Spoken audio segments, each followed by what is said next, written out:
So, tapos na kami ng Thanksgiving. What's up with the kids?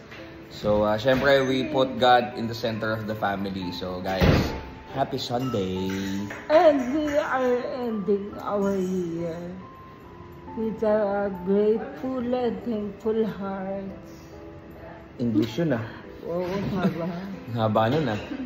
Sa totoo lang, yung 2024, ang daming challenges, ang hirap talaga.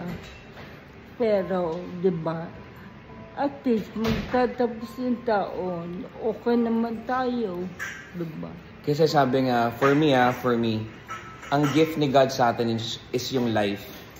Ang gift natin sa Kanya is ilaban yung buhay na binigay niya sa atin. True. So, yun. So, happy Sunday, guys.